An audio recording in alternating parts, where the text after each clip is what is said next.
Now students इस question को देखिए। इस क्वेश्चन में कह रहा है below you see a student mathematical model of a farm house roof with the measurement the attic floor A B C D in the model is a square, है ना। ये देखिए, ये फ्लोर जो है आपको, ये वाला जो फ्लोर है आपको ए बी सी डी दिखा क्या, ये स्क्वायर शेप का है। कैसा, ये स्क्वायर शेप का है, ठीक है ना। तो बस स्क्वायर शेप का है और इसमें आपको लेंथ दे के रखा है ए बी का कितना है 12, तो ए बी भी 12 है, बी सी भी 12 है, डी सी भी 12 है और ए डी भी 12 है ना। बेस आपका स्क्वायर है।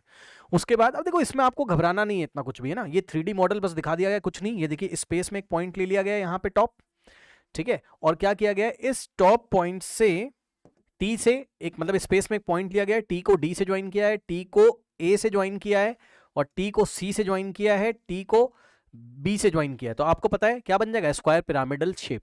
बेस में क्या है, स्क्वायर और पिरामिड जैसा बन गया, तो स्क्वायर पिरामिडल शेप। अब इसकी हर एक एज सेम है, हमने नहीं बोला, इन्होंने बोला है। क्वेश्चन आप पढ़ोगे तो हर एक एज, एज का मतलब जहां पे दो फेसेस आके मीट करते हैं, तो ये भी एज है, ये भी इसकी एज है पिरामिड की, ये भी इसकी एज है और ये भी इसकी एज है और ये भी इसकी एज है। ये वाली एज पे दो रेक्टेंगुलर फेसेस मिल रहे हैं, कौन कौन से, ये वाला रेक्टेंगुलर फेस और ये, मतलब फ्रंट में जो दिख रहा होगा ये, है ना।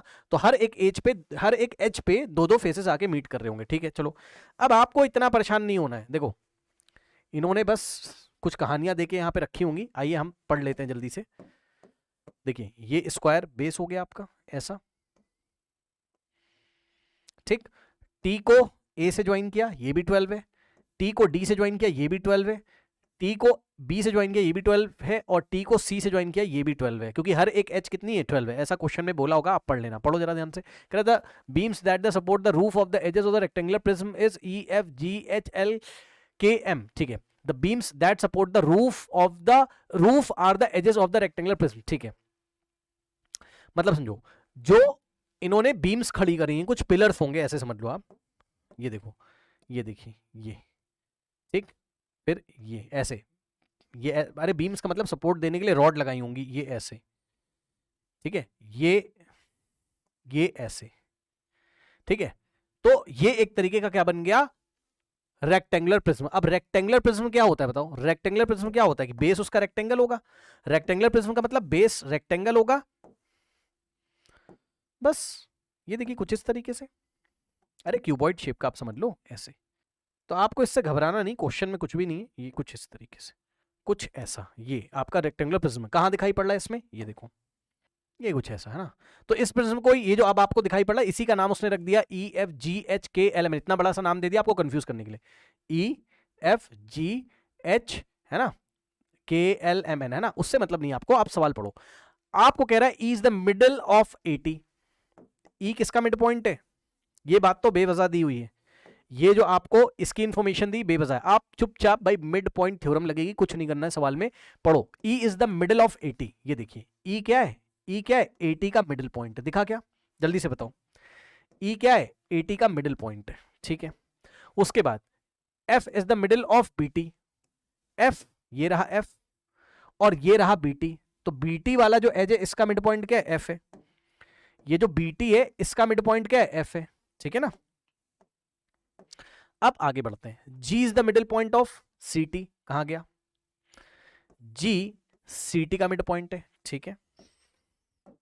उसके बाद H is the middle of D T. H कहां है हमारे पास, ये रहा एच और डी टी पीछे एक एज है, इस H is the mid point of D T, ठीक है। चलो, अब देखते हैं क्या कह रहा है। कह रहा है all the edges of the pyramid in the model have length 12। मतलब सभी एजेस 12 है। एजेस मतलब समझो जहां दो फेसेस मिलते हैं, मैंने आपको बता दिया था। सभी एजेस मतलब बीटी की भी लेंथ 12 है। और चलो जल्दी से बताओ, ये आपको बात समझ में आई, सभी एजेस 12 है, ये वाली बीटी, सीटी, ठीक है, ये सब 80, ये सब, ठीक है। चलो सवाल देखते हैं। What is the length of EF, EF की लेंथ बताइए। ये ईएफ की लेंथ बताना। अगर आपको ईएफ की लेंथ बताना है तो क्या मैं ये वाला ट्राइंगल बाहर निकाल के ले आऊं, इस पिरामिड का फ्रंट फेस, ये वाला, इस पिरामिड का फ्रंट फेस कौन सा, triangle A T B. Front face कैसा है, ट्राइंगुलर है, निकाल के बाहर ले आओ। ये लो ऐसे, ये बी, ये ए और ये टी, ठीक है। और अब आप देखिए ए बी क्या है, 12। ये बताओ, चलो जल्दी से बताओ, कौन बताएगा। इसका फ्रंट फेस कैसा ट्राइंगल है, ट्राइंगल का नाम बताओ। कैसा ट्राइंगल इसका फ्रंट फेस, इक्विलेटरल है, आइसोसेलेस है, कैसा है, जल्दी से बताओ। कैसा है, इक्विलेटरल ट्राइंगल है, कैसे? क्योंकि हर एक एजेस इक्वल थी ना, तो ये भी तो 12 था, एटी भी तो 12 था, इतनी देर से तो बता रहा हूं, ठीक है, और टीबी भी तो 12 है ना, ये हर एक एजेस 12 थी आपकी, बोला था उसने। अब देखने में ना लगे वो अलग बात है, लेकिन है सब कुछ 12 बस। अब देखो टी ए का मिड पॉइंट क्या है? टी ए का मिड पॉइंट ई है, ये रहा ई। और टीबी का मिड पॉइंट क्या है? टीबी का मिड पॉइंट एफ है, ये लीजिए। अब बताओ मुझे आप, जब आप इसको ज्वाइन करेंगे तो क्या आप ईएफ की लेंथ नहीं बता सकते हैं? ये देखिए, इस ट्रायंगल में मिड पॉइंट को ज्वाइन करने वाला लाइन सेगमेंट क्या होगा? थर्ड साइड का हाफ भी होगा, पैरेलल भी होगा मिड पॉइंट थ्योरम से, यानी कि जो ईएफ होगा it will be parallel to AB as well as this EF will be half of AB. Mid point theorem पता है ना, ठीक है। इन दोनों साइड के मिड पॉइंट को ज्वाइन करने वाला लाइन सेगमेंट ईएफ जो होता है थर्ड साइड, ये जो थर्ड साइड बच गई, इसके पैरेलल भी होगा, इसका हाफ भी होगा, यानी कि EF is parallel to AB as well as EF is half of AB. तो बस हाफ ऑफ एबी की वैल्यू कितनी है? 12 है, लगा दो। 2 1 2 6 सो ईएफ की वैल्यू कितनी आ गई हमारे पास? दिस इंप्लाइज ईएफ 6 × 1 6 मीटर, ठीक है। जो भी डायमेंशंस देके रखे हैं, शायद मीटर में देके रखे ना। So option C is the correct answer. चलिए चलते हैं हम लोग नेक्स्ट क्वेश्चन की तरफ। तो ऐसे क्वेश्चन में आपको घबराना नहीं है, कोई मॉडल वॉडल दे दे तो आप समझ जाना तुरंत क्या लगेगा, या तो बीपीटी लग रही होगी, बेसिक प्रोपोर्शनलिटी थ्योरम से भी हम लोग जा सकते थे, ऐसा कुछ नहीं है इसमें, है ना। या तो आप बीपीटी से आप जाते, कैसे जाते बताओ, आप चेक कर लो, है ना। ये एंगल इसके इक्वल, ये एंगल इसके इक्वल, और ये दोनों में कॉमन हो जाता ऑरेंज वाला, दोनों ट्राइंगल में। तो कौन सा triangle? Triangle T E F is similar to triangle T A B, is similar to triangle T A B. अब लगा दो, अगर सिमिलर है एंगल एंगल से चेक कर लो, तो क्या हो जाएगा? T E by T A is equals to E F by A B is equals to T F by T B. अब जिसका काम हो T F by T B, अब जिसका काम हो उसको ले लो, इसको ले लीजिए। T E by T A is equals to E F by A B, जो पता रखो। टी ई कितना है? टी से ई तक कितना है? 6 हो जाएगा, क्योंकि E is the mid point of T B. तो ये 12 था, 12 का हाफ कितना हो जाएगा? 6। टी ई कितना हो गया? 6 डिवाइडेड बाय टी ए कितना है? टी से ए तक कितना है? 12। और ई एफ कितना है निकालना है, और ए बी कितना है? 12। 12 से 12 गया, सीधे ई एफ की वैल्यू 6 आ गई। इस तरीके से भी आप जा सकते थे, ठीक है ना। चलिए चलते हैं हम लोग नेक्स्ट क्वेश्चन में। ऐसे क्वेश्चन से घबराइएगा नहीं, मॉडल वाले क्वेश्चन आ जाए तो या तो मिड पॉइंट थ्योरम से चले जाना, मतलब देख लेना लग रही कि नहीं लग रही होगी तो दोनों ट्रायंगल सिमिलर, ये वाला इसके सिमिलर। बस आपको एक 3D फिगर दिया था कंफ्यूज करने के लिए, उस 3D फिगर में से हमें एक 2D फिगर, मतलब इसका जो फेस है ये निकाल के हमें लेके आना था। इसी तरीके से जरूरी नहीं कि सवाल ऐसा पूछे, आपसे ये भी पूछ सकता था कि find the length of F G. बताओ एफ जी भी कितना आ जाता? बताओ एफ जी के लिए हम लोग ये वाला ट्रायंगुलर फेस पकड़ के लेके आते, बस वो 3D बना के कंफ्यूज कर रहा है। ये वाला ट्रायंगल पकड़ते, ट्रायंगल टीबीसी। अब ट्रायंगल टीबीसी में आप चेक कर लीजिए क्या हो जाएगा। ई किसका मिड पॉइंट है? टीबी का। और जी किसका मिड पॉइंट है? टीसी का। चेक कर लो, तो ईएफ क्या हो जाएगा? बीसी का हाफ भी हो जाएगा, उसके पैरेलल भी हो जाएगा। और बीसी कितना है? 12 है, तो 12 का हाफ, ये भी आंसर आ जाएगा 6।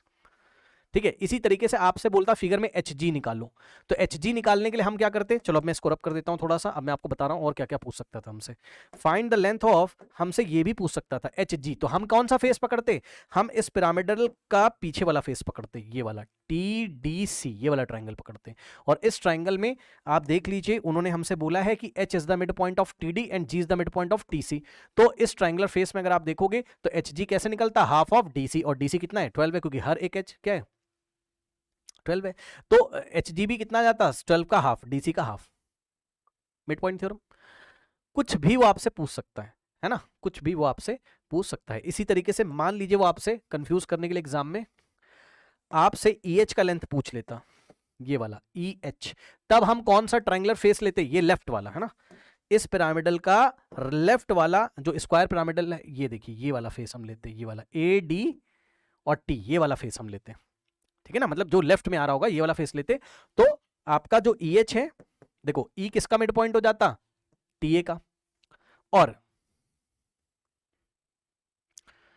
H मिड पॉइंट हो जाता किसका? TD का। तो EH क्या हो जाता? AD का पैरेलल भी और AD का हाफ भी। तो EH हो जाता half of AD mid point theorem से। और AD कितना है? AD इसकी एज है किसकी? इस पिरामिड के हर एक एज कितनी है? 12 है। तो आंसर सबके वही आएंगे, 1/2 इंटू AD 12 का हाफ। 6। ठीक है, और क्या पूछ सकता था? बस यही है, सब कुछ बता दिया आपको। चलिए चलते हैं नेक्स्ट क्वेश्चन की तरफ। नाउ स्टूडेंट्स देखिए, ये फिगर आपको दिया है दर्शन रीजनिंग, कह रहे in the following figure P Q is parallel to Y Z. ध्यान से सुनो, देखो P Q is parallel to, ये जो पी क्यू है, ठीक है, ये वाई जेड के क्या है, पैरेलल है। अब जैसे ही पैरेलल है तो देखो, कुछ बच्चे बीपीटी से जाने वाले होंगे, मतलब ऐसा सोचेंगे कि बीपीटी लगा दें, बेसिक प्रोपोर्शनलिटी थ्योरम है ना, हर बार वो लगे, जरूरी नहीं। आप चेक करो, ये वाला एंगल इसके इक्वल करस्पॉन्ड से, ठीक, और ये वाला एंगल करस्पॉन्डिंग से इसके इक्वल, तो दो ट्राइंगल आपके सिमिलर हो सकते हैं, उससे भी जा सकते हैं, सवाल उससे भी जा सकता है। चेक करो, triangle X P Y, triangle X P Q, X P Q is similar to triangle X Y Z. समझे ना क्या चल रहा है? बताओ, ये छोटा वाला ट्राइंगल हमने क्या किया, बड़े वाले के सिमिलर किया। क्यों? एक्स वाई अभी पता चलेगा कैसे हुआ, bye angle angle similarity, angle angle similarity है ना, या एंगल एंगल एंगल लगा दो, क्योंकि ये वाला कॉमन, ये वाला तो कॉमन है ना दोनों ट्रायंगल में, ये ब्लू वाला एंगल, एंगल एक्स तो दोनों में आ रहा है, छोटे वाले में भी आ रहा है, बड़े वाले में भी आ रहा है ना, तो बाय एंगल एंगल बोलो या बाय एंगल एंगल एंगल बोल दो, दोनों सिमिलर होगा। जैसे ही सिमिलर हो गए तो हम क्या करेंगे, हम करस्पॉन्डिंग साइड्स का रेशियो इक्वेट कर देंगे। तो X P upon Y Z is equals to P Q upon Y Z. क्या मैं सही हूं? चेक कर लेते हैं, X P upon X X Y, sorry गलती हो गई,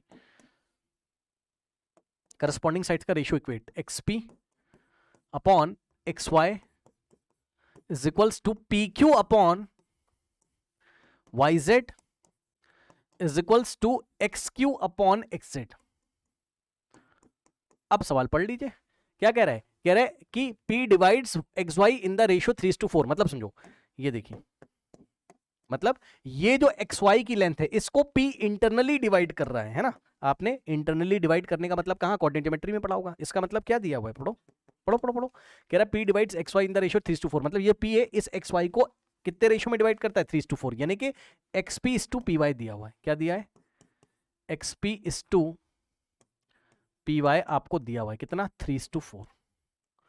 यहां से देखिए, X P is to P Y is equals to 3/4 दिया हुआ है। कह रहा है if P Q is equals to 1.5, ठीक है, तो ये पी क्यू की लेंथ कितनी है, 1.5। अब उन्होंने हमें पी क्यू की लेंथ दे दी है और पूछा क्या है, the length of Y Z, मतलब चेक करना है क्या लेंथ ऑफ वाई जेड 3.5 आ रही है, वाई जेड की लेंथ क्या इतनी आ रही है, आइए चेक करते हैं। तो देखिए ध्यान से देखिए, अब हम एक काम कर सकते हैं, करस्पॉन्डिंग साइड्स का रेशियो हमने लिया हुआ है ना, तो देखो जरा, X P upon X Y कितना हो जाएगा, यहां से निकालिए जरा, एक्स वाई का लेंथ कितना हो जाएगा।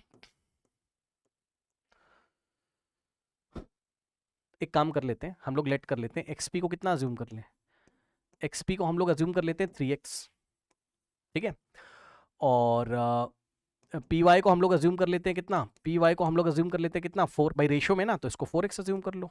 ठीक, तो ये हो गया 3x और ये हो गया कितना, 4x, तो ये टोटल कितना हो जाएगा, 4 + 3 7x। क्या मैं सही हूं, चेक कर लो, एक्स वाई की लेंथ कितनी होगी एक्स के टर्म्स में, 7x यूनिट्स, या सेंटीमीटर लिख दो चलेगा।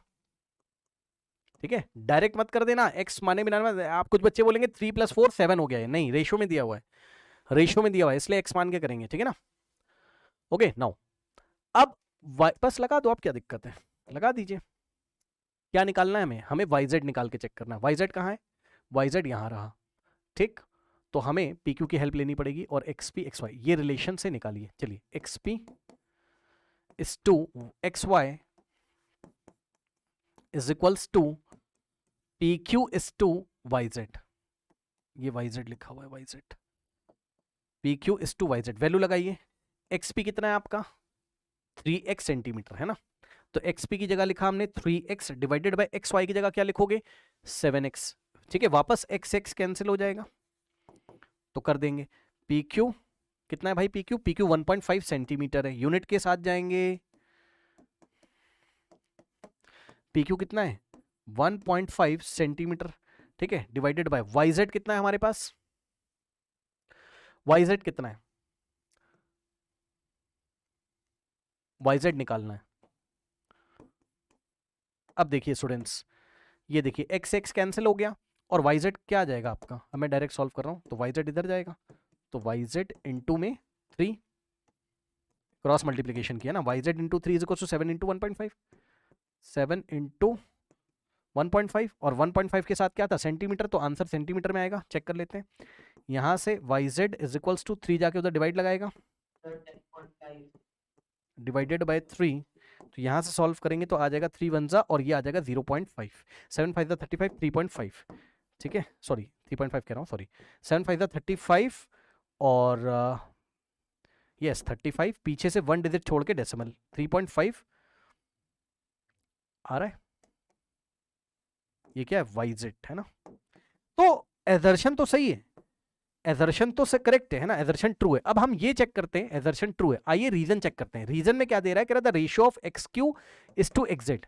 अब मेरी बात ध्यान से सुनो, क्या ये बात सही कह रहे हैं, निकाल तो हमने कैसे भी लिया, हाँ ये लोग सही कह रहे हैं, खुद चेक करिए, खुद चेक करिए भाई, हम तो यहां से चले गए, हम यहां से चले गए कोई दिक्कत नहीं है, हम यहां से चले गए कोई दिक्कत नहीं है, लेकिन अगर आप इस पोर्शन को उठाते तब भी तो सवाल हो जाता। ध्यान से सुनो, अगर हम रीजन को ट्रू मानते हुए, ध्यान सुनो हमारा अजम्पशन क्या है, अगर हम इस रीजन को क्या मान लेते थोड़ी देर के लिए ट्रू मानते हुए, हम देखो ये रेशियो लो तो पता चलेगा अभी, पी क्यू दोनों ट्राइंगल सिमिलर थे, तो P Q upon Y Z is equals to X Q upon X Z. मेरी बात ध्यान से सुनिएगा, अगर हम इनकी बात सही मान लें क्या कि एक्स क्यू और एक्स जेड का रेशियो, यानी कि अगर हम इनकी बात सही मानते हुए X Q is to X Z का, और सही मानते हुए क्या सही बात तो कह रहा है, क्योंकि चेक कर लो अभी भी तो निकाला आपने एक्सपी अपॉन एक्स वाई कितना है 3:7, ये देखो अभी निकाला ना, एक्सपी कितना था 3x और एक्स वाई कितना था 7x, x कटा 3:7 ही तो आ रहा है भाई, लो सही बात तो कह रहे हैं वो लोग, चेक करने की जरूरत ही नहीं है।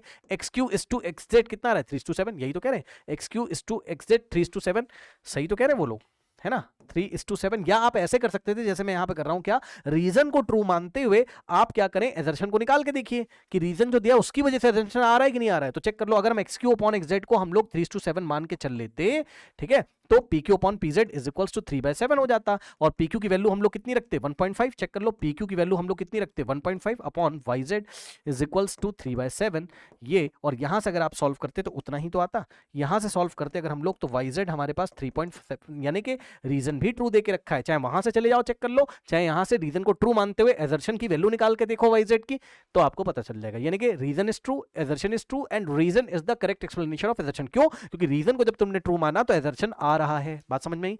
तो assertion is true, reason is true and assertion is the correct explanation of, sorry reason is the correct option, is the correct answer, both assertion reason are true, reason the correct explanation of assertion. चलिए चलते हैं next question की तरफ।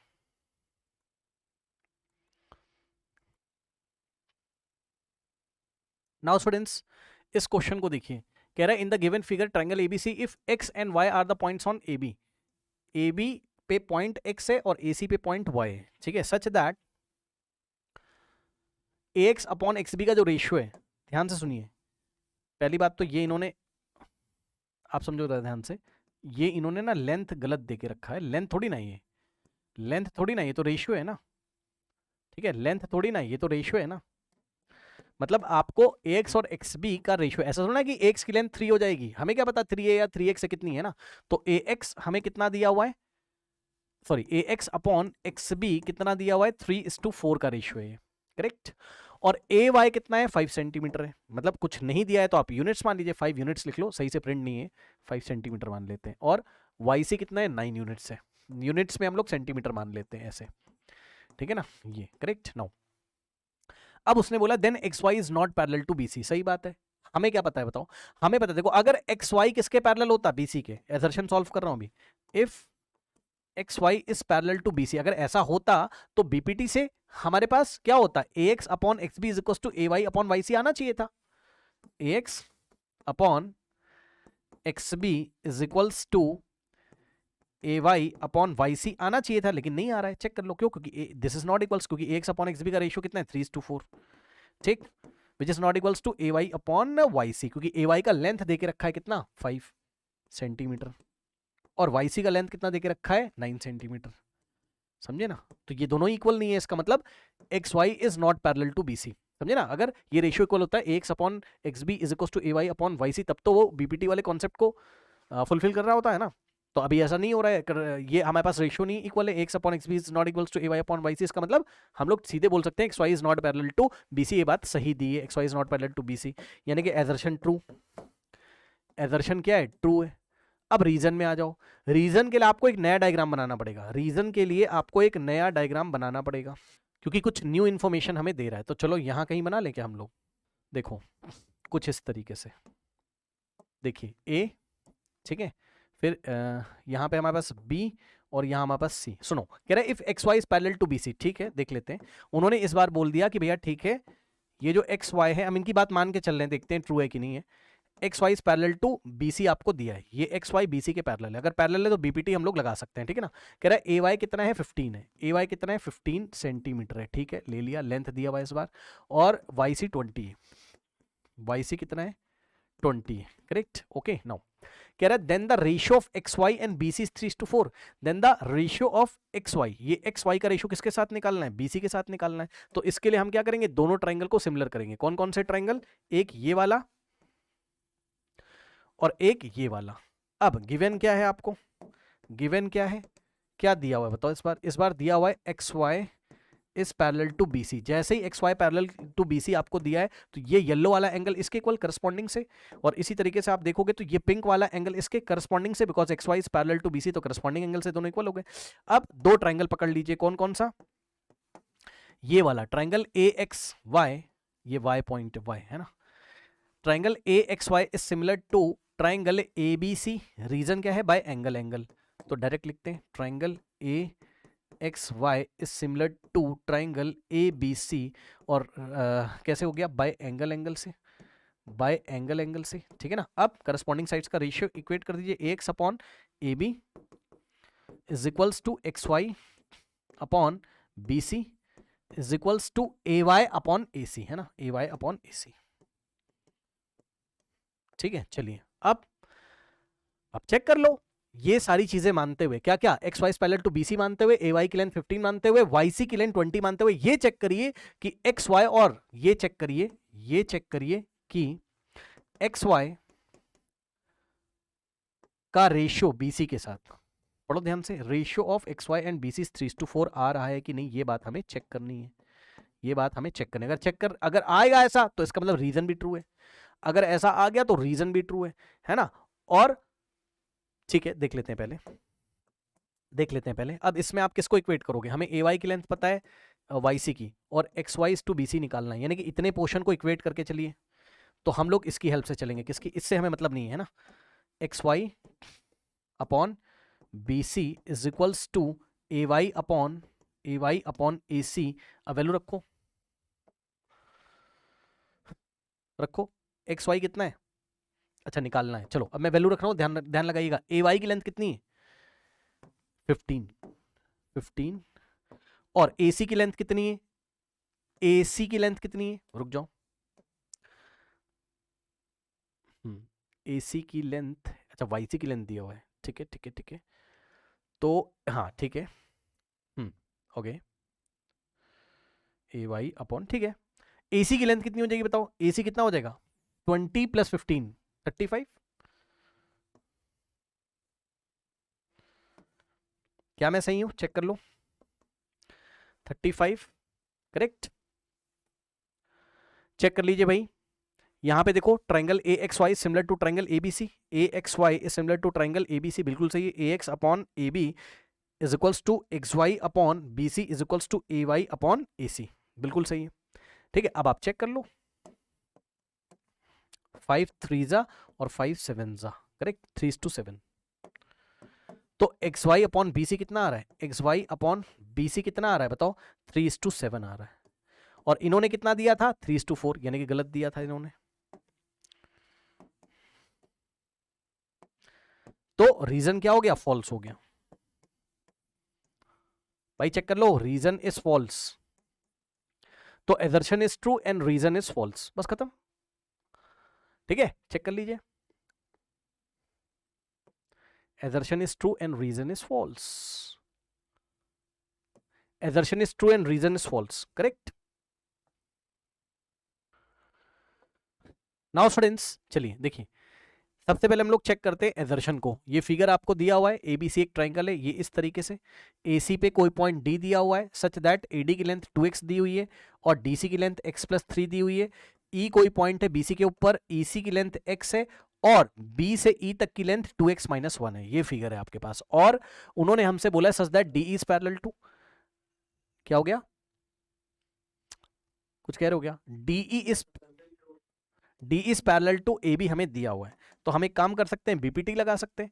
ठीक है, क्या हो जाएगा बताओ, बीपीटी से C D upon D A, direct लगा रहा हूं, चेक करना, C D upon D A is equals to CE upon EB. अब मेरी बात ध्यान सुनो, अब हम x की वैल्यू निकाल के देखते हैं आ रहा है कि नहीं आ रहा है। चलो ये एजर्शन अभी हम चेक कर रहे हैं ट्रू है कि नहीं। सी डी देखो कितना है, सी डी x+3 है, तो सी डी कितना है चेक कर लीजिए आराम से, सी डी कितना है x+3 है ना। तो यहां से देखो सी डी का लेंथ कितना है x+3 divided by D A कितना है,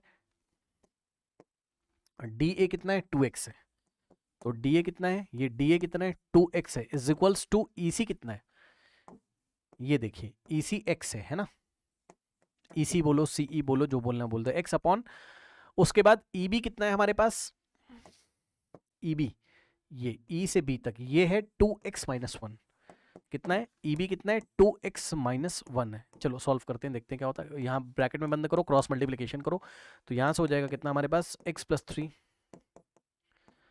into 2x-1 is equals to x into 2x square.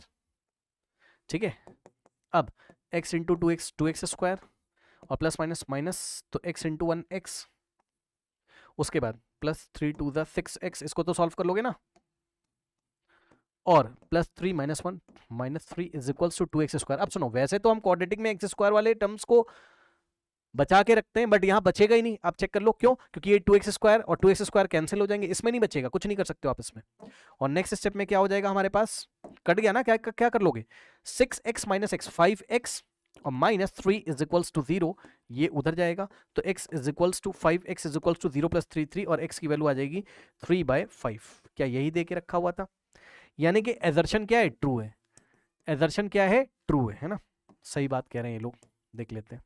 अब रीजन के लिए मेरी बात सुनिए ध्यान से, रीजन में उसने हमसे बोला the length of AC in triangle ABC is 4.8, मतलब वो हमसे कह रहा है कि एसी की लेंथ कितनी है, ये वाली AC की लेंथ कितनी है 4.8 है। अब मेरी बात ध्यान सुना, अजीब सी बात है, क्या ये सच में 4.8 है, आओ जरा चेक करते हैं। मैं सर कैसे चेक करोगे, x की ये वाली वैल्यू से आप चेक करिए। सर इससे क्यों चेक कर रहे हो, अभी पता चलेगा, रुक जाओ अभी पता चलता है, ध्यान सुनो, देखो देखो देखो देखो, मैं आपको एक बात बोलूं, सुनो, आप एक काम कर लो, आप एक काम करो, थोड़ी देर के लिए आप ये सोचो कि रीजन ट्रू है। मैं ऐसा रिवर्स लेके चल रहा हूं, कैसे, सुनो, उन्होंने क्या बोला, length of AC in the triangle ABC is 4.8, ऐसे कर लो क्या कि हम ये मान के चल रहे हैं, क्या पता ना हो ऐसा, अभी हम ये मान के चल रहे हैं, हम रीजन को ट्रू मान के चल रहे हैं, ये हमारा अजम्पशन है, ये हमारा क्या है, अजम्पशन है। मान लो कि भाई रीजन ट्रू है, अगर रीजन ट्रू है तो एसी की लेंथ कितनी होनी चाहिए, रीजन को ट्रू तुमने अभी है नहीं, ट्रू अभी माना है हमने,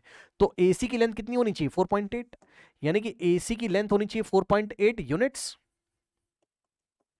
ठीक, अब सुनो, अब AC है कितना, जरा डायग्राम से देख के बताइए, AC है कितना, 2x प्लस भाई यहां से यहां तक 2x और प्लस x+3, यही तो टोटल AC है, तो 2x प्लस x+3 यानी कि AC कितना है 2x प्लस x 3x, तो 3x प्लस 3 ये AC है।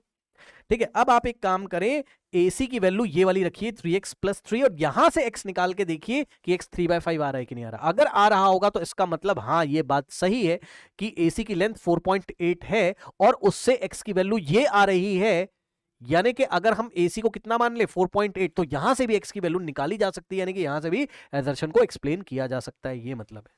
आइए चेक करते हैं, अगर x की वैल्यू 3/5 नहीं आई तो यही गलत हो जाएगा स्टेटमेंट, क्योंकि आप चेक करो ना, आप वहां से भी चेक करो ना, अगर हम x की वैल्यू कितनी रखें 3/5 तो AC कितना आ जाएगा, चेक करो,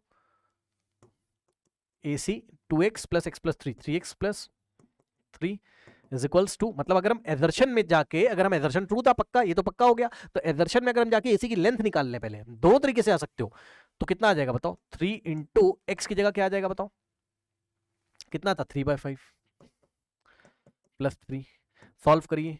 3 इंटू 3/5 कितना होगा 0.6 प्लस 3, 3 इंटू 0.6 कितना आ जाएगा 1.8 और प्लस 3 तो 4.8। यानी कि जब हमने एजर्शन तो ट्रू था पक्का, उससे हमने एसी निकाला 4.8 आ रहा है, और उन्होंने हमको रीजन में भी बोला है क्या कि एसी की लेंथ कितनी है 4.8, इसका मतलब वो सही कह रहे हैं। अब हमने ऐसे ना सोच के हमने कहा कि भाई हम ऐसे अगर सोचें क्या कि मान लेते हैं रीजन क्या है ट्रू है, मान लेते हैं रीजन ट्रू है, और रीजन को ट्रू मानते हुए एक्स की वैल्यू निकालो, और अगर वो 3/5 आ जाए यानी कि 0.6 आ जाए, 3/5 का मतलब 0.6, अगर x की वैल्यू 0.6 आ जाए तो इसका मतलब ये तो ट्रू है ही है, क्योंकि तुमने माना था वो ट्रू होते हुए ये एजर्शन, तो इसका मतलब एजर्शन भी सही हो गया, इसका मतलब रीजन ट्रू है और reason is the correct explanation of assertion. बात समझ में कि इस रीजन को अगर ट्रू माना जाए तो एजर्शन को भी एक्सप्लेन कर रहा है कि भैया x की वैल्यू अगर आप 3/5 ले लेते हो तो ये सारी बातें ट्रू हो जाएंगी। तो पहले निकाल के देखिए रीजन को ट्रू मानते हुए। अब देखो एसी कितना है x के टर्म्स में 3x प्लस 3, तो एसी की जगह रखा आपने 3x plus 3 is equals to 4.8। अब सॉल्व करो, ये 3 उधर जाएगा तो आ जाएगा कितना 3x is equals to 4.8 minus 3, 3 उधर जाके माइनस हो जाएगा तो आ जाएगा 1.8 इज इक्वल्स टू 3x, 3 जाके डिवाइड तो x की वैल्यू आ जाएगी 1.8 डिवाइडेड बाय 3, और अगर आप इसको सॉल्व करेंगे तो 3 1 जा और ये आ जाएगा 0.6, तो यहां से आ जाएगा 0.6 का मतलब पॉइंट हटाओगे नीचे 10 यानी कि 6/10, और 6/10 का मतलब होता है 2 3 जा 2, बिल्कुल सही बात है, x की वैल्यू 3/5 आ गई। इसका मतलब एजर्शन जो हमने माना था ट्रू वो ट्रू है, and assertion the correct explanation of reason, sorry इसका मतलब रीजन सॉरी देखिए x की वैल्यू वही आ गई ना, इसका मतलब रीजन जो ट्रू माना था वो सही बात है, और ये एजर्शन को भी एक्सप्लेन कर रहा है। तो assertion is true, reason is true, and reason is the correct explanation of assertion. So option A is the correct answer. Both assertion reason are true. Reason is the correct explanation of assertion. चलिए चलते हम लोग next question की तरफ। Now students इस question को देखिए क्या कह रहा है एजर्शन में। इफ देखो एजर्शन का डायग्राम अलग है और रीजन का डायग्राम ही अलग है। देखते हैं पहले दोनों ट्रू हैं कि नहीं, और रीजन एजर्शन को एक्सप्लेन देखते हैं कर रहा है कि नहीं। कह रहा है if D is a point on the side BC of a triangle ABC, ठीक है ना। तो अगर आप ध्यान से चेक करें तो चलो मैं डायग्राम चलो मैं बना देता हूं क्योंकि अच्छा सवाल है।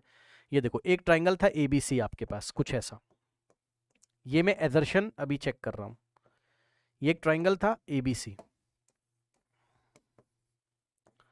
उसने हमसे बोला D is a point on side BC, तो बीसी पे कोई पॉइंट डी था यहां कहीं, ठीक है ले लिया।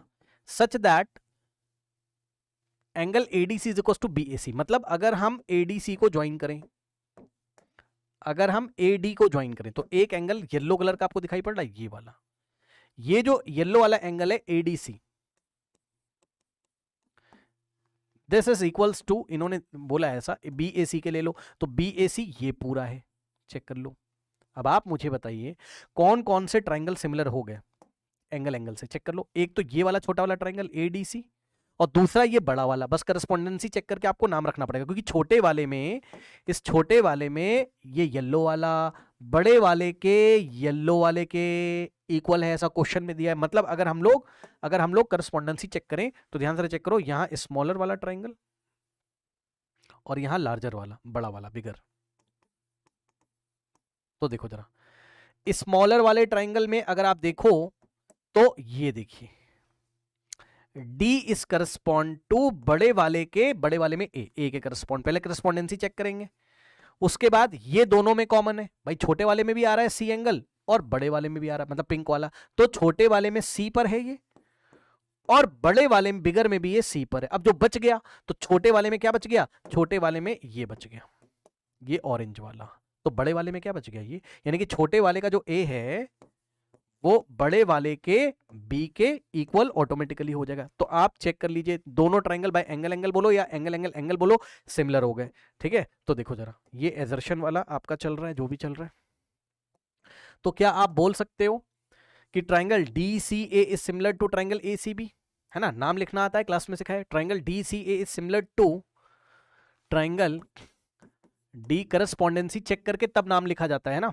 Triangle DCA similar to triangle ACB, triangle ACB, triangle ACB। और अगर आपने सही सही नाम लिख दिया तो करस्पॉन्डिंग साइड्स का रेशियो इक्वेट कर दीजिए, यानी कि DC upon AC is equals to CA upon CB is equals to DA upon AB,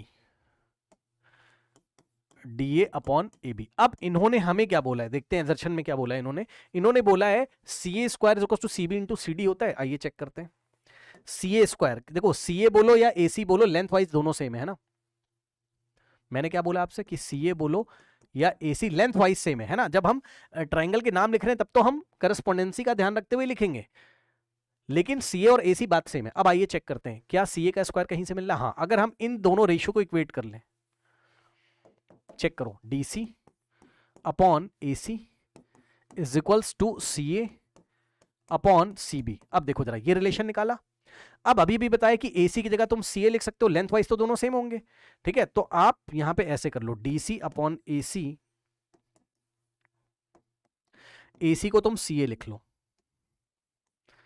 is equals to CA upon में CB।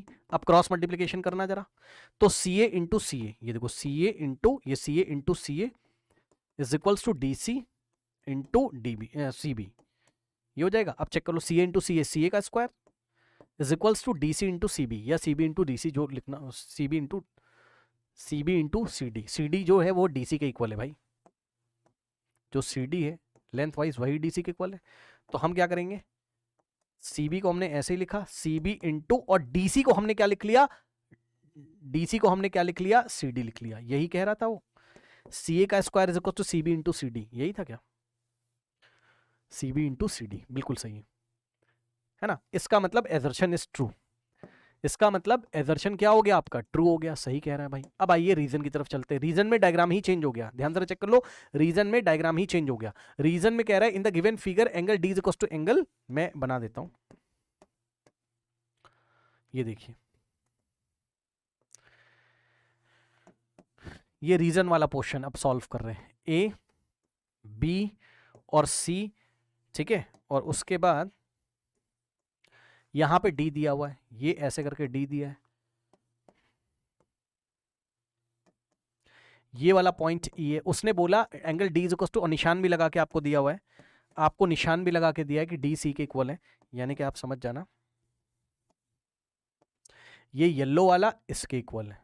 अब बस, अब आप चेक कर लो, इधर में मैं फिर से वही दोनों ट्रायंगल ले रहा हूं, एक छोटा वाला ये वाला और इसके साथ ये बड़ा वाला, क्या दोनों सिमिलर हैं, हाँ। चेक करो कैसे, इधर मैं स्मॉलर ट्रायंगल की इंफॉर्मेशन और इधर मैं बिगर ट्रायंगल की इंफॉर्मेशन लिखूंगा। इस स्मॉलर ट्रायंगल में जो ये है D, वो करस्पॉन्ड है बड़े वाले के C के। फिर उसके बाद अगर आप ध्यान से चेक करें तो ये पिंक वाला एंगल छोटे वाले में भी आ रहा है एंगल A, और बड़े वाले में भी आ रहा है, यानी कि छोटे वाले में भी इसका नाम A है और बड़े वाले में भी इसका नाम है। अब जो बच गया वो ऑटोमेटिकली इक्वल हो जाएगा, छोटे वाले में ऑरेंज वाला बच गया और बड़े वाले में B बच गया, तो E is correspond to B, छोटे वाले में E लेकिन बड़े वाले में B। अब नाम रख लीजिए, बाय एंगल से दोनों ट्रायंगल सिमिलर हो गए, यानी कि ट्रायंगल DAE, यहां से लोगे DAE तो यहां से CAB लेना पड़ेगा, triangle DAE is similar to triangle CAB, ये सिमिलर हो गए, और सिमिलर हो ही गए तो करस्पॉन्डिंग साइड्स का रेशियो क्रिएट कर देंगे, मतलब DA upon CA is equals to AE upon AB is equals to DE upon CB। अब चेक कर लो, क्या चेक करोगे, कुछ नहीं चेक करोगे, रीजन में कुछ बोला ही नहीं है, वो हमसे कह रहा है triangle AD is similar to ACB। आइए चेक करते हैं, इस इंफॉर्मेशन से चेक करिए, रुक जाओ, ये तो मैंने भावनाओं में बह के लिख दिया, इसको देखो जरा, कह रहा है ADE, चेक करते हैं भाई, ADE देखो, छोटे वाले में अगर A है, ठीक, पहले इसका नाम उसने ADE बोला ना छोटे वाले को, तो मैंने लिखा ADE, ऐसे लिखा। आप सुनो, छोटे वाले में A तो बड़े वाले में भी A, फिर छोटे वाले में D तो बड़े वाले में C, करस्पॉन्डेंसी तो चेक कर ही चुके हो, छोटे वाले में E तो बड़े वाले में B। अब आप चेक कर लो, नेमिंग कर ले। अब आप चेक कर लो ट्राइंगल, भाई नेम तो मैंने लिखने सिखाया, चाहे ऐसे लिखो और चाहे ऐसे लिखो। अगर आपने पहले उनके हिसाब से चलना चाहते हो तो ADE पहले लिख लिया। अब आप चेक कर रहे हो कि ए के करस्पॉन्ड अपनी इंफॉर्मेशन से और डी के करस्पॉन्ड सी, ई के करस्पॉन्ड बी, तो ये वाला नेमिंग आप फिट करके देख लो कि उनसे मैच कर रहा है कि नहीं कर रहा है। तो ADE triangle ADE is similar to triangle, angle angle से होगा ACB। क्या इन्होंने भी यही बोला था? हाँ यही बोला था, यानी कि इनका रीजन तो ट्रू लग रहा है मुझे, रीजन तो ट्रू लग रहा है मुझे।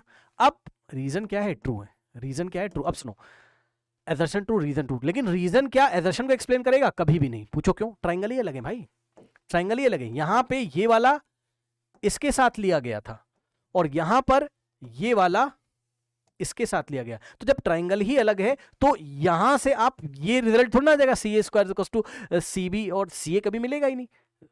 आप चेक कर लो, भरोसा नहीं तो चेक कर लो। चलो देखते हैं, अगर मिल भी जाएगा तब भी हम तब भी ये नहीं बोलेंगे कि reason is the correct explanation of assertion, नहीं, क्योंकि ट्राइंगल ही अलग है। पहली बात तो मिलेगा नहीं।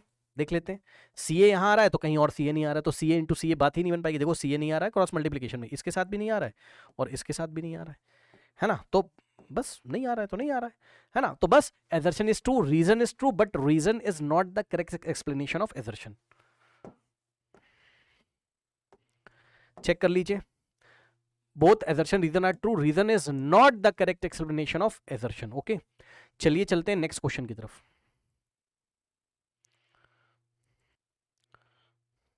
नाउ स्टूडेंट्स देखिए, एक ऐसा क्वेश्चन हम लोग पहले भी कर चुके हैं। उन्होंने बोला in the triangle ABC D is parallel to BC, D is parallel to BC दिया, तो हम BPT के साथ जा सकते हैं। BPT के साथ जाके पहले हम एजर्शन ट्रू चेक करते हैं कि the value of x is 3 आ रहा है कि नहीं आ रहा है ना, चेक कर लेते हैं। तो पहले मैं एजर्शन के लिए जा रहा हूँ। किसके लिए जा रहा हूँ? पहले मैं एजर्शन को चेक करने जा रहा हूँ। एजर्शन को मैं क्या कर रहा हूँ? चेक कर रहा हूँ, है ना।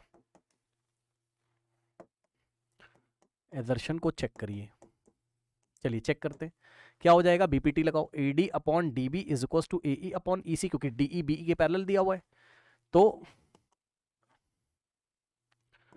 AD upon DB is equals to AE upon EC। अब वैल्यू रखो, AD कितना है? x, DB कितना है? x प्लस 1, AE कितना है? x प्लस 3 और EC कितना है? x plus 5। वैल्यू रखिए, AD की जगह x, AD की जगह x अपॉन में DB की जगह रखेंगे x प्लस 1 और इसको ब्रैकेट में लिख लीजिए क्योंकि अभी क्रॉस मल्टीप्लिकेशन करेंगे x प्लस 1 को।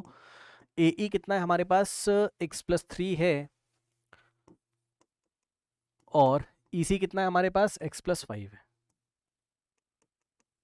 चलिए क्रॉस मल्टीप्लिकेशन करते हैं, करो, x को इससे मल्टीप्लाई करो, x प्लस 5 से is equals to x plus 1 into x plus 1 into x plus 3। Solve करिए, x की वैल्यू निकालिए, x इंटू एक्स एक्स का square plus x into 5 5x, x into X X का square plus x into 3 3x plus 1 into X X plus 1 into 3 3। ये ऐसे। अब वैसे तो क्वाड्रेटिक इक्वेशन में एक्स स्क्वायर का टर्म कैंसिल नहीं करते, लेकिन यहाँ हो जा रहा है, क्या कर लोगे भाई? एक्स स्क्वायर एक पॉजिटिव क्वांटिटी होगी या तो जीरो होगा भाई, किसी क्वांटिटी का स्क्वायर या तो पॉजिटिव होता है, जीरो तो हटा दो, कट रहा है तो हटा दो, क्या करोगे?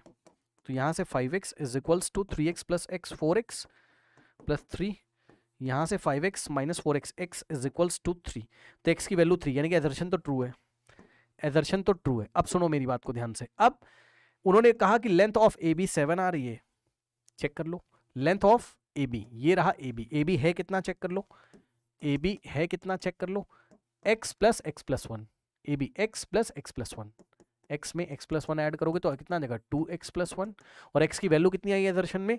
3, यानी कि 2 इंटू एक्स की जगह 3, एजर्शन से क्यों रख रहे हैं? 7 आ जाएगा, 2 3 6 प्लस 1 7, है ना। अब आप खुद समझो, देखो रीजन है तो ट्रू, क्योंकि हमने जब एजर्शन, भाई एजर्शन ट्रू था क्योंकि x की वैल्यू 3 आई, उससे हमने क्या निकाल लिया? AB, तो AB 7 आ रहा है। अब रीजन में भी बोला है कि AB कितना है? 7 है, इसका मतलब रीजन ट्रू है। अब क्या रीजन एजर्शन को एक्सप्लेन कर रहा है? क्या रीजन एजर्शन को एक्सप्लेन कर रहा है? अच्छा, ऐसा एक क्वेश्चन आपने मेरे से पूछा था क्या किसी बच्चे ने एक बार? ऐसा सुनो ध्यान से, इसमें पता है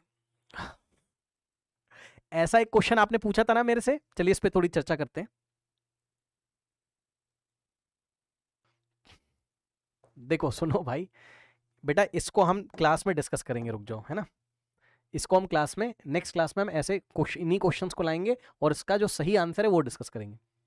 क्योंकि पता है अगर आप रीजन को क्या ट्रू, अगर आप रीजन को ट्रू मानते हुए x की वैल्यू निकालोगे तो 3 तो आएगी। इसका मतलब एक तरीके से रीजन एजर्शन को भी एक्सप्लेन कर रहा है। तो assertion is true, reason is true, reason is the correct explanation of assertion. और ऐसा भी हम सोच सकते हैं, ध्यान सुनो, ऐसा क्वेश्चन मुझे नहीं लगता है कि बोर्ड में अभी तक आया होगा। क्योंकि देखो भाई, रीजन ट्रू है, रीजन क्या है, ट्रू है, रीजन भी ट्रू है। अगर हम रीजन को ट्रू मानते हुए चलें, अगर हम रीजन को क्या अज्यूम कर लें, ट्रू है, अजम्पशन अगर हम ले लें कि रीजन ट्रू है, और रीजन को ट्रू मानते हुए अगर हम ए बी की वैल्यू को 7 लेते हुए चलें, हम मान रहे हैं चलो ए बी कितना 7, यहां से x निकालो, x अगर 3 आ जाए तो इसका मतलब तो ये भी हो जाएगा ना कि भैया रीजन तो ट्रू है ही है और रीजन एजर्शन को भी एक्सप्लेन कर रहा है। लेकिन वो वाली बात का कॉन्ट्रडिक्शन हो जाएगा कि एजर्शन किसकी वजह से आया था, बीपीटी की वजह से आया था, ना कि A B is equal to 7 लेने से x की वैल्यू 3 आई थी। लेकिन रीजन एजर्शन को एक्सप्लेन तो कर रहा है ना, चेक कर लो। ए बी अगर हम कितना ले, ए बी अगर हम निकाले x प्लस एक्स प्लस 1, तो ए बी कितना हो जाएगा 2x प्लस 1, ए बी कितना है 2x plus 1 is equals to 7। तो यहां से ये और यहां से आ जाएगा 2x is equals to 7 minus 1 6, है ना। तो यहां से आ जाएगा x की वैल्यू कितनी आ गई, 3 आ गई, सही है। तो x की वैल्यू 3 यानी कि रीजन एजर्शन को भी एक्सप्लेन कर रहा है। तो यहां से आंसर क्या होना चाहिए, assertion is true, reason is true, reason is the correct explanation of assertion. लेकिन मुझे बहुत सही नहीं लगता ये चीज, तो हम इसको नेक्स्ट क्लास में डिस्कस करेंगे दोनों क्वेश्चन। इसमें मैं थोड़ा चिंतन करके आऊंगा, देखते हैं कि सही आंसर क्या होना चाहिए। ठीक है, मुझे नहीं लगता ऐसा कंफ्यूजिंग क्वेश्चन एग्जाम में आया होगा। इस पे भी हम चिंतन करते हैं। आंसर आपको कुछ भी दे के रखा हो उसमें, क्योंकि किसी में आंसर दिया assertion is true, reason is the correct explanation of assertion, किसी में दिया assertion is true and reason is not the correct explanation of assertion. दो क्वेश्चन किए, दोनों में अलग अलग आंसर दिए हुए। कल मैं आपको दोनों बताऊंगा, ठीक है।